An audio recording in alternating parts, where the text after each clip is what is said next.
Hello everyone, Caitlin here, jumping in at the beginning just to mention that Mandy and I spent a decent amount of this episode thinking about whether or not we see Philippe in the trailer, and also trying to guess who that man near the end of the trailer might be. And I just wanted to say that as soon as we were done recording, Mandy messaged me basically saying we were idiots, and that obviously that was James Purefoy and playing Philippe. That's all basically. Just wanted to let you all know that we figured it out. And now, on to the episode.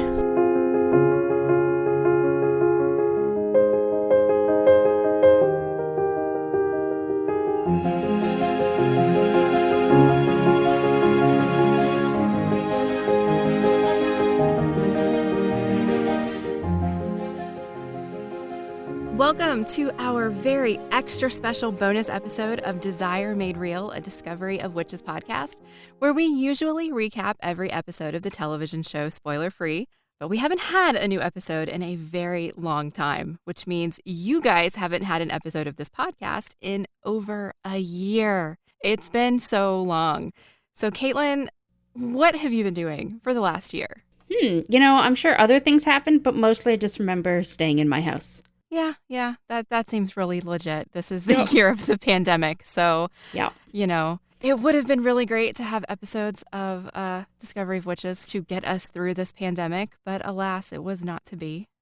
I thought about bringing up on our sort of recap episode at the end of season 1, you guessed that we would get season 2 in January 2021. And I said, no, that's way too far. They won't do that. And then you said, I'm just putting it, this way we can be pleasantly surprised. Yes, I did. And I have to say, I think I nailed it. Yep. I nailed it. Yep. Because they announced today that it is going to be released on January 8th in the UK on Sky. And it will be followed up on January 9th for North America, for United States and Canada on Sundance Now. And I'm so excited that they're dropping virtually at the same time. And we don't have to wait months and months like we did with season 1. Yeah, that is nice. So I'm so excited. And today is October 10th. So we've only got 3 months to go. I guess that's not bad, considering how long we've had to wait so far. The problem is that in 2020, every day feels like a decade. Yep. So we'll still get to watch this in like a century or so. But it's like every day feels like a decade, but when you look back on a month, it feels like a second. So by the time we're there, it will have felt short. But while it's happening, it'll feel long. That's a great silver lining, a great way to look at it. Thank you for being so optimistic. Well, I don't know if explaining how terrible 2020 is optimism, but sure. There are silver linings everywhere. So we are here today because some very awesome things happened today in the world of Discovery of Witches. So Caitlin, why don't you tell everybody why we are finally having an episode after a year? Because we finally got the trailer for season 2. Yes, we did. Today was the Discovery of Witches Behind the Magic panel for New York Comic Con, which was free for everyone to watch and stream on their YouTube channel. And it was so amazing. It was really good. And as somebody who's been to New York Comic Con and seen a lot of panels, may I just say that it is so great to not have to sit through an audience question section, because those are painful and terrible. They can be. Yeah. I literally, last time I was at New York Comic Con, I walked out of the Outlander panel as soon as the audience started asking questions. I was like, nope, I'm done. Okay. But I suffer from really bad secondhand embarrassment, so. Oh, yeah. Okay, I can see how that would be a problem. Yeah, so I was just out. So I'm glad I got to sit through the whole thing. And the cast was so charming and funny, and either are very good friends or really good actors. I'm going to guess it's both. Yeah. I mean, we know they're really good actors because they're on this show that we absolutely love and adore. True. I am extraordinarily glad that they put the trailer up front and didn't make us sit through the whole panel before they gave it to us. Yes, absolutely. And then they immediately released it on Twitter. Like, as soon as they finished showing it on the panel, it was up on Twitter. Yeah. And that was awesome. So we will link to that in the show notes if you've not yet seen it. But hopefully you guys are following us on Twitter, and so you've already seen it. So good. I'm sure everybody's seen it. So what was the first thing you thought when you saw the trailer? That it looked really good. Like that the costumes looked good, the sets looked good, just that it looked good. Yeah, I'm actually really excited. It looks like maybe they had a bigger budget this season. They must have. Because it did do so well in season 1, and so it just looks like it had higher production values, and like they spent a lot of time and money, particularly getting Elizabethan England done right. Yes. And I am excited. Although, I mean, I would personally have zero idea if they got Elizabethan England correct. But it looks good, and I bought the streets that they were walking down, you know? Yeah. It was so interesting to me to watch when we went back to Lachlan and Deborah, and Lachlan was talking about kind of how they built the set and how they didn't actually build the buildings all the way up. Most of that was computer generated in post.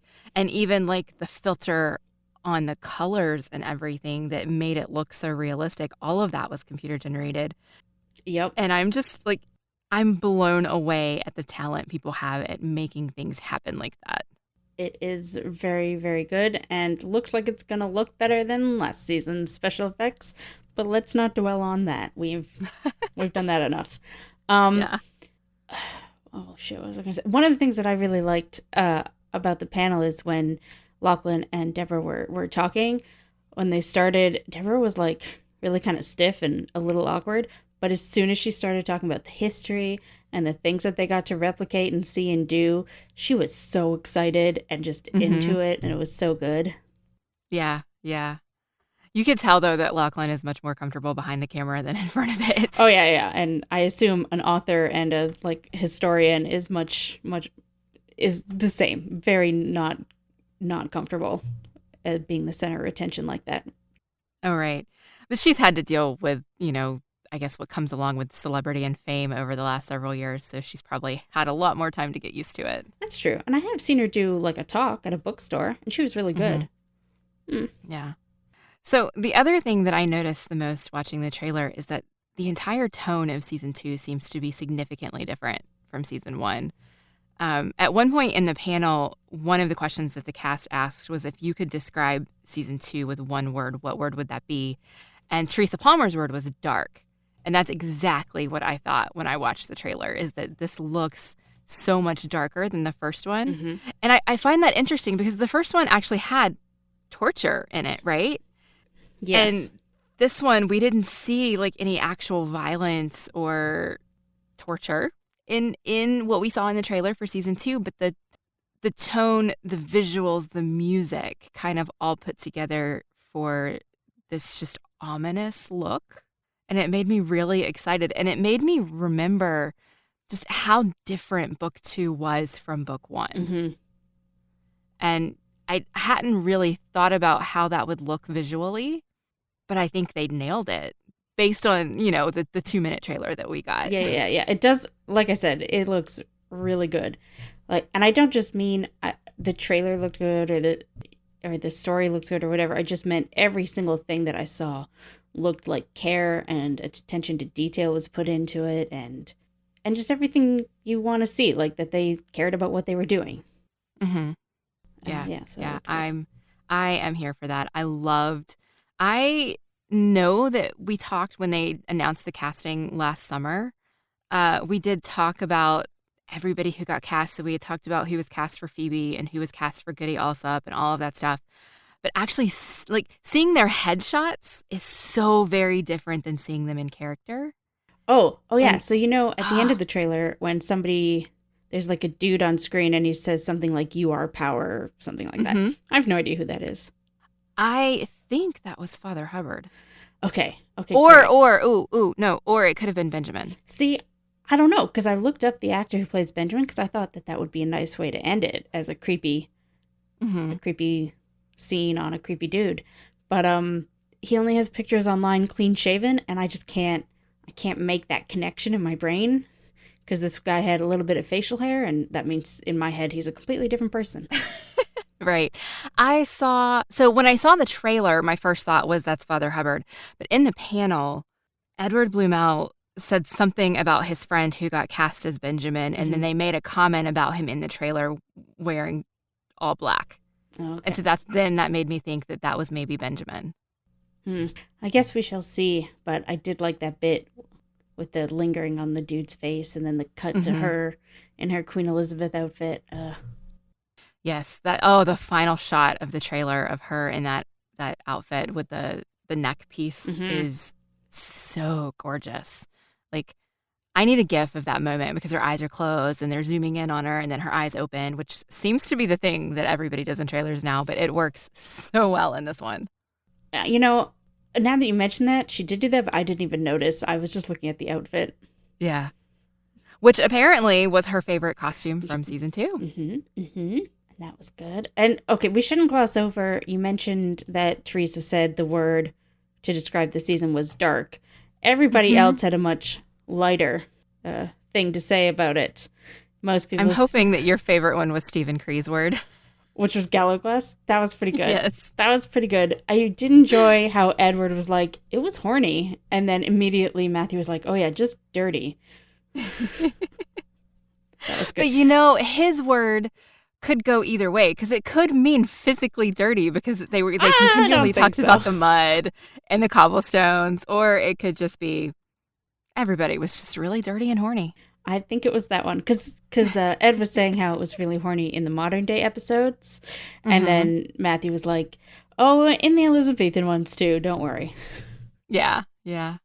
Oh my gosh, I can't wait. Yeah. Teresa Palmer's voice, it was completely jarring. I don't think I had ever heard her actual Australian accent before, or if I had forgotten. Yep. And so when they cut to her face and she was just so excited, I was like, that's not Diana's voice. Yep. I was confused. 100% forgotten that she was Australian. I don't know what I thought she was because I know she's not American, but I'm just used to her being Diana. Yeah. It reminds me how phenomenal she is as an actor, right? Yeah. Like just the accent work plus, bringing Diana to life is amazing. It's interesting now because when I reread the books, those are the people that I see. Like Deborah Harkness even said, now that Stephen Cree is Gala Glass, that when she's writing dialogue for Gala Glass for, things that don't exist yet, she hears Stephen Cree's voice, like because he has become Gala Glass. Yeah, that's interesting to me because he is not at all how I pictured Gala Glass. Not at all. Like physically. I think voice-wise and personality-wise, he's great and he's going to do a really good job. But physically, he's just not at all how I pictured Gala Glass. So that's really weird for me because everybody else is so excited about it and thought it was perfect. And I'm like, it's fine. I pictured Gala Glass a little more beefy, like a little more broad-shouldered. But I'm having a hard time. So the pictures that we've seen of Gala Glass on set are very different from what Stephen Cree looked like today. That's true. In the panel. And so I'm still having a hard time equating him with Gala Glass. And so I can't wait until we actually get to see Gala Glass come to life on the screen because he wasn't in the trailer that much. There was a good moment of him and Matthew like doing that clasping arms thing that men do instead of shaking hands. Right. And that looked really, like, I like their bro chemistry. Yeah. I think that'll be good. It's going to be good. Well, I mean, it's all going to be good. I think we're just spending this whole conversation gushing about what it's going to be like. And I cannot wait until January now. I will say about my feelings on Stephen Cree's Gala Glass, I think it's the same as almost all my feelings about all the de Claremonts other than Matthew, in that they cast them all older than I was picturing them. Or older looking. They're vampires, so not you know what I'm saying. And that is what I'm finding jarring. But in the same way that I grew to love Lindsay Duncan, who plays Isabeau, I'm sure as soon as I see them on screen and how they all act together and are the characters, I'm sure I'll love it. But it's just different than what I was picturing in my head when I read the books. Yeah. I don't recall seeing Philippe in the trailer. I think so. From what they said in the panel about the scene where they had the giggles, I think that's him sort of in silhouette during the scene with that Matthew. There's like 3 characters around an altar and there's some like pillars and stuff. That's him there.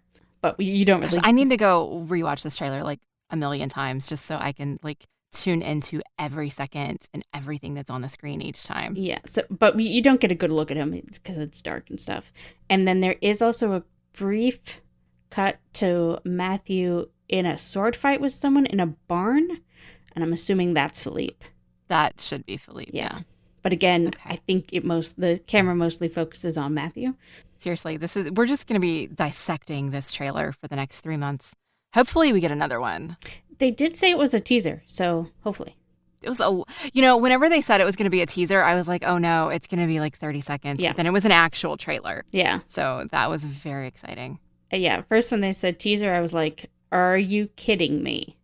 After all this. But then it was actually a pretty good trailer. And we did get that behind the scenes video recently too. Yeah. That showed some good things. Yeah. I love how do I want to say this? I love that for this, they're finally leaning into kind of like their fan base, like, because they understand now just how much Discovery of Witches means to the fans. Like season 1 was very low key, particularly when it was first released in the UK. Yeah. It blew up a little bit more once it was on more channels and it was available to more people to see. But having the panel at New York Comic Con and, doing the casting reveal like they did last summer and now doing the trailer and putting the release date for everybody virtually the same day, like one day later for us is wonderful. That's the only word I can think of to say right now. It's wonderful. And I appreciate that they understand how terrible it is to have to wait, 3 months after half the world has already gotten to see it. Yeah, that was tough. That was tough. I would say I also appreciate them doing that, but it's interesting because before the first season came out, like I remember it being announced that it was picked up and that it was actually going forward with production. And then I just remember forgetting about it until I randomly came across the trailer for season 1 and then being like, oh yeah. And that it was good and I was excited about it. And then I reread the books and I was like, oh yeah, I really like these and I'm excited about this. And then we did the podcast and it was great. And I think that they kind of felt the same way, like that they weren't sure about the fans or if there was going to be much crossover or if they were going to get people who hadn't read the books. And so and then they did. And now they're like, oh, great. Glad that worked. Yeah. Yeah. Oh, I'm so excited. I'm also really excited to hear that Deborah's still writing these characters. Like it didn't end with, I guess she did Times Convert, after the trilogy, but she's still writing and I like that. I don't actually know what's coming next. I try not to pay too much attention to the things that are going to be in the very, very future because I don't like getting super excited about something and then it never comes to fruition. But, hearing that she's still writing dialogue for Gala Glass was a nugget that I really enjoyed. I do believe on her Twitter she has confirmed that the next book is not Gala Glass's book. Oh, but that doesn't mean he's not going to be in it. No. Yeah, but obviously or potential to be in it, but just that she said it's not specifically his book. So we don't know anything more than about that. Okay, I have a question. Do you have a favorite part from the panel? Not the trailer. I think my favorite part of the panel was watching Edward Bluemel completely shifting in his chair.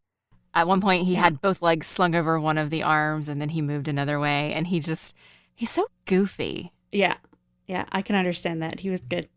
My favorite part is I forget about the conversation that was happening around this, and it was just kind of like a throwaway moment. But Matthew said to Adele, why don't we switch parts? And then Teresa said, I would love that. Oh my gosh, I didn't hear her say that. And who knows if she's saying she would love to make out with Adele or if she's saying she would love Matthew and Edward Bluemel to make out. But either way, I think that would be a gift to everyone. That's wonderful. I completely missed that line. No, it was good. Because they were just having fun at that point and they were all laughing and, joking with each other. And I was just enjoying that camaraderie. Yeah. But that's amazing. I'm excited that they're filming season 3 right now, and that maybe this is probably my optimism coming to bite me in the butt. But maybe we won't have to wait so long for season 3. I'm going to go ahead and say, nah, it'll be 2022. Oh, no, yeah, definitely 2022, but maybe not like 2024. Oh, okay, fair enough. Because we got... Oh, yeah, no, because it was 2019, wasn't it? Oh, it was 2019 in North America, I guess. We got season 1, and then 2018. And now we're getting in the UK. Yeah, so 2022 would be nice instead of 2023 or 2024. Yep. Yeah, absolutely. Yeah, I am here for that. God, I don't even was 2018 a year that happened? I don't even know anymore. 2020 seems so long and terrible. Yeah, we've been in this one for a little while, but, we've only got 3 months to go, and then we can start talking about season 2. Wow. It happened so long ago that I feel like we should be on season 3, but no, this is only season 2. Yep. All right, well, thank you for joining us for this very short but exciting episode. We'd love to hear what you think of the trailer and the panel and all the news coming out. You can tweet at us at Desire Made Real. I'm Caitlin, and you can find me on Twitter at Inferior Caitlin. I am Mandi K, and you can find this show and all of our other Eloquent Gushing shows at eloquentgushing.com, or you can find us on Twitter, Facebook, and Instagram at Eloquent Gushing. We'll be back soon with another bonus episode before season 2 starts, but until we meet again, remember that with every ending, there is a new beginning.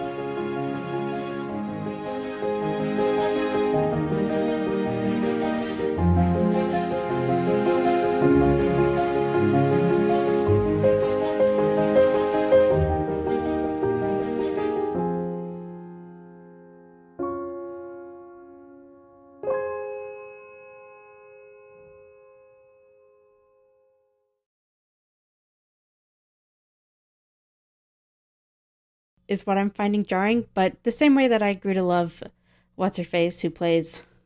Oh, Jesus Christ. What's-Her-Face, who plays that character. Yep. That's what I've got going on right now in my head. Matthew's mother? Yeah, Matthew's mother. That actress. Oh my God, I completely lost her name. Yeah. Isabeau. Isabeau, yes. So that actress... Lindsay Duncan. Okay, I'm just going to say that again.